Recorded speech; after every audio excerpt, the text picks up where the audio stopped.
Hello friends. सो आज हम ये smallest positive sum that can't be form using given error problem देखेंगे। इसमें क्या है कि हमें एक एरर दिया गया एंड हमें स्मॉलेस्ट पॉजिटिव सम फाइंड करना है जो हम गिवन एरर के जो एलिमेंट है उसका यूज़ करके नहीं फाइंड कर सकते, मतलब डिराइव नहीं कर सकते। तो कहने का मीनिंग क्या है कि अगर ये वाला इनपुट लें हम 1 3 6 4 5 3 1, तो इसमें स्मॉलेस्ट जो पॉजिटिव सम है तो वो हम नहीं फाइंड कर सकते, मतलब कांट बी फॉर्म। क्यों? क्योंकि हमें क्या दिया गया है, 1 दिया गया है, 3 दिया गया है, 4 5 एंड 6। अब कोई भी एलिमेंट यूज कर लो, सम इक्वल टू 2 कभी नहीं होगा। 1 होगा, 3 होगा, 4 होगा, 5 होगा, 6 होगा, 7 होगा, 8 होगा, 9 होगा, आई थिंक 20 भी होगा, 21 नहीं होगा। एंड उसके बाद के भी सम नहीं होंगे, बट ये भी नहीं हो रहा एंड टू भी नहीं हो रहा। तो इसमें से जो स्मॉलेस्ट है वही हमें रिटर्न करना है। तो इसमें ब्रूट फोर्स तो आप ये लगा सकते हो कि जितने भी पॉसिबल सबसेट है आप वो सारे ट्राई करो एंड उसमें से सबका सम निकालो एंड उसमें से जो मिनिमम है, सो 1 नहीं, बट जो सब सारे सबसेट्स में मिनिमम सम दे रहा हो वही हमारा आंसर हुआ। बट ये बहुत डिफिकल्ट हो जाएगा, इसमें हम डीपी लगा के ऑप्टिमाइजेशन कर सकते हैं। अगर आप डीपी भी यूज़ करो तो अभी उसकी टाइम कॉम्प्लेक्सिटी सम इंटू एन होगी एंड स्पेस कॉम्प्लेक्सिटी भी इसलिए ज़्यादा होगी। तो ये सॉल्यूशन हम इसमें नहीं देखेंगे। अगर आपको सबसेट सम कैसे फाइंड करता है अगर वो देखना है तो हम डीपी की प्लेलिस्ट में देखेंगे। इस वीडियो में हम डायरेक्ट ऑप्टिमाइज सॉल्यूशन देखते हैं। तो इसका ऑप्टिमल सॉल्यूशन क्या हो सकता है?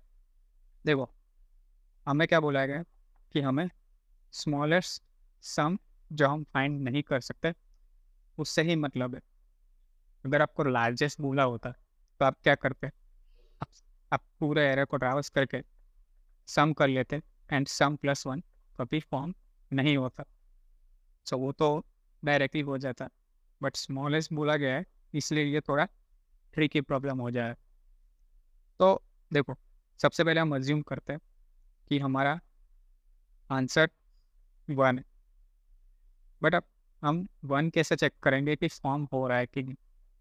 आप देखो, ब्रूट फोर्स से भी कर सकते हो कि आप पूरे एरे में ट्रैवर्स करो एंड चेक करो कि सबसेट 1 का तो कोई एलिमेंट अगर 1 है तो ये पक्का हो गया कि 1 हम फॉर्म कर सकते हैं। या तो आप सबसेट निकालो, बट वही वो फिर डीपी वाला लॉजिक आ जाएगा। सो इसको हम थोड़ा ऑप्टिमाइज कैसे कर सकते हैं कि अगर नंबर सॉर्टेड ऑर्डर में होते, मान लो नंबर कुछ ऐसे 1 2 3 4 एंड 13, तो मैं इसको थोड़ा स्पेस दे के लिखता हूँ।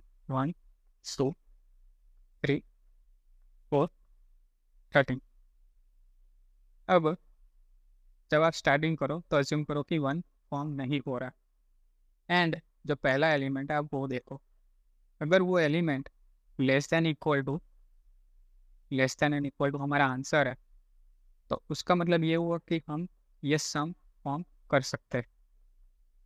तो अब सिर्फ हम इसका यूज़ करें। हाँ, अगर हम सिर्फ यहाँ तक के एलिमेंट यूज़ करें तो हम कौन सा सम फाइंड नहीं कर सकते? तो हम अगर इस एलिमेंट की बात करें तो हम आंसर +1 सम फॉर्म नहीं कर सकते। तो इसका मतलब क्या हुआ कि 2 हम फॉर्म नहीं कर सकते। तो लॉजिकली कहने का मीनिंग क्या है कि अगर आपको एरे में सिर्फ 1 दिया गया होगा तो हमारा आंसर 2 आएगा, है ना? तो वही हमने यहाँ पे नीचे लिखा है। सो ऐसा क्यों किया वो हम थोड़ी देर बाद देखते हैं। हम नेक्स्ट इंडेक्स पे आते हैं और यहाँ पे 2 है। प्रीवियस सम क्या है? अगेन 2 है। सो यहाँ पे जो वैल्यू है वो लेस देन इक्वल टू हमारा प्रीवियस जो सम है वही हो रहा है। तो यहाँ पे हम मैक्सिमम, हाँ, मिनिमम कौन सा सम फॉर्म नहीं कर सकते? तो ये जो प्रीवियस एलिमेंट है प्लस ये एलिमेंट कर दोगे तो हमें हमारा आंसर मिल जाएगा। सो इस इंडेक्स पे आंसर आएगा। देखो, यहाँ पे हम बोल रहे हैं कि 2 फॉर्म नहीं हो सकता।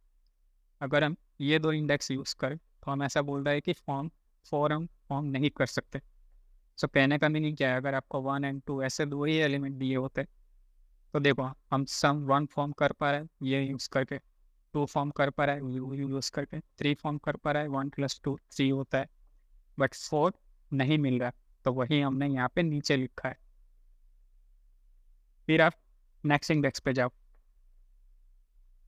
नेक्स्ट इंडेक्स मतलब ये वाले इंडेक्स। अब 3 इज लेस देन 4 जो हमारा प्रीवियस आंसर है, तो इसका मतलब ये है कि हम 4 फॉर्म कर सकते हैं। सो मैक्सिमम सम हम कौन सा फॉर्म नहीं कर सकते इस इंडेक्स के लिए, तो वो है 4 + 3 7, है ना। सो अगर अगर आपको ऐसा एरर दिया गया होता 1 2 3 तो हमारा आंसर 7 आता। क्यों? क्योंकि 1 फॉर्म हो रहा है, 2 फॉर्म हो रहा है, 3 हो रहा है, 4 हो रहा है। 4 कैसे हो रहा है? 3 + 1। 5 हो रहा है कैसे? 3 + 2। 6 कैसे हो रहा है? सबका सम। बट 7 नहीं हो रहा। सो वही है, अगर हम नेक्स्ट इंडेक्स पे जाए ये वाले, तो 4 इज लेस देन 7। सो इस इंडेक्स के लिए अगर यहाँ तक हम एरे को कंसीडर करें तो मैक्सिमम कौन सा आंसर फॉर्म नहीं होगा, तो वो है 7 + 4 = 11। सो यहाँ पे हमारा आंसर जाएगा 11। सो अगेन आप चेक कर सकते हो, अगर आपको एरे में 1 2 3 4 दिया गया होता तो हमारा आंसर 11 आता। अब जब हम नेक्स्ट इंडेक्स पे जाएंगे यहाँ पे, तो यहाँ पे अगर आप देखो तो 13 इज ग्रेटर देन 11। सो इसका मतलब क्या है कि अगर आपको ये एरे दिया गया होता तो 11 आप कभी भी फॉर्म नहीं कर सकते। क्यों? क्योंकि 13 इज ग्रेटर देन 11 हो रहा है, एंड यही हमारा लॉजिक है। सो इससे आप कोड तो लिख पाओगे, बट ऐसा क्यों हो रहा है तो वो एक बार समझते हैं।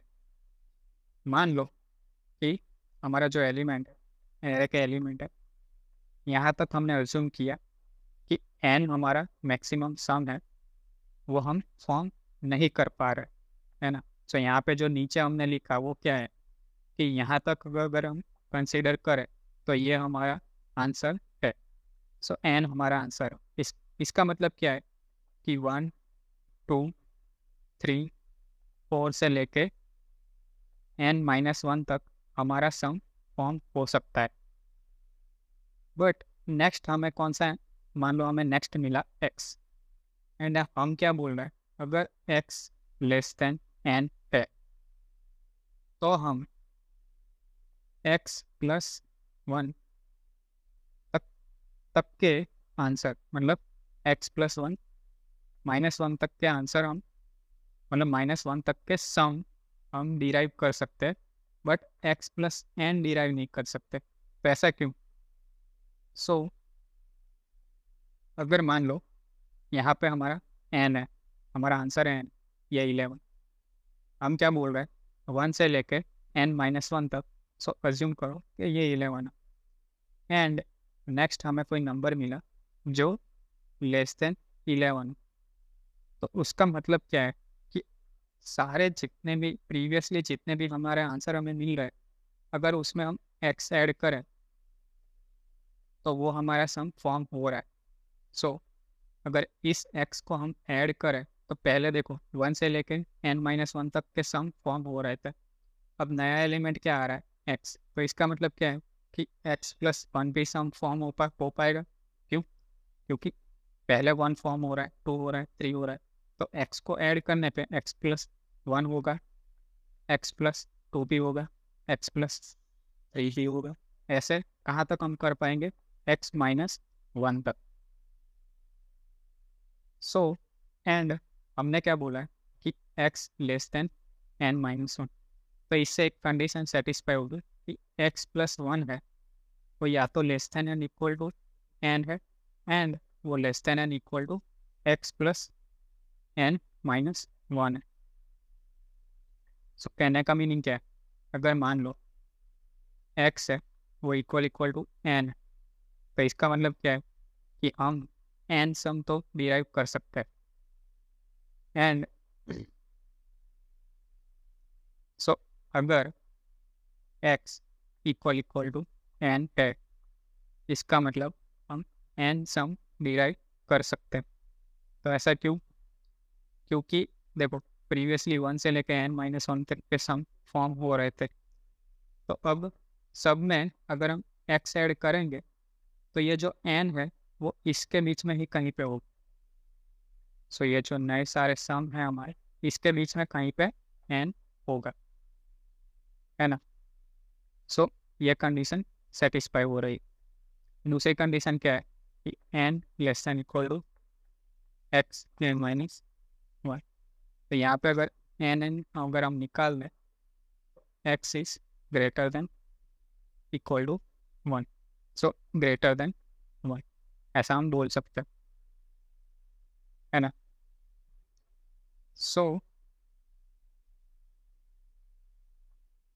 बेसिकली इससे हमें पता क्या चल रहा है कि मैं अगर वापस से लिखूँ,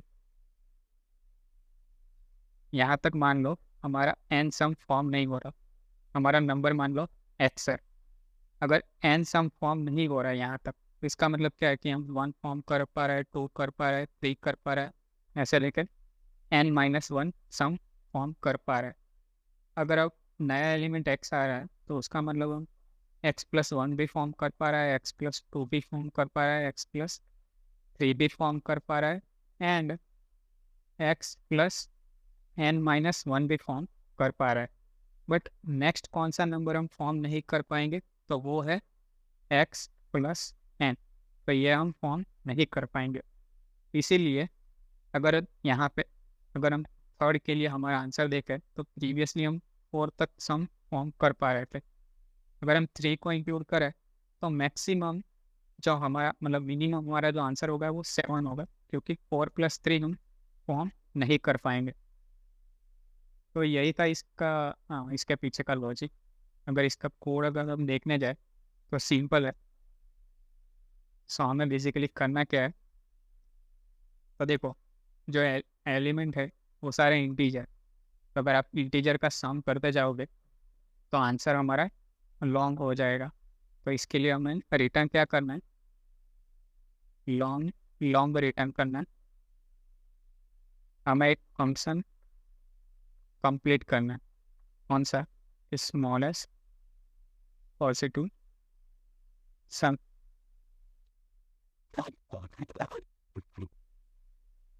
सो आंसर में क्या दिया है हमें? सो हमें सिर्फ एरे दिया गया है एंड उसका साइज दिया गया है। सबसे पहले हम क्या करेंगे, हम मान लेते हैं कि हमारा आंसर 1 है। फिर उसके बाद हम सॉर्ट कर लेते हैं।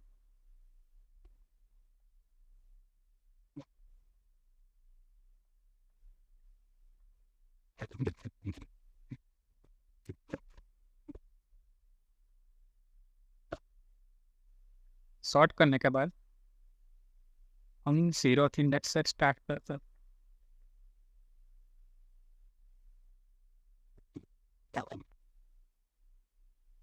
एंड जैसा हमने देखा, अगर करंट इंडेक्स पे जो एलिमेंट है वो लेस देन इक्वल टू हमारा जो करंट आंसर है, तो लेस देन इक्वल टू ऐसे लिखते हैं, लेस देन इक्वल टू हमारा करंट आंसर है। इसका मतलब क्या है कि हम नेक्स्ट कौन सा आंसर फॉर्म नहीं कर पाएंगे, तो वो है आंसर प्लस जो हमारा करंट नंबर है लो।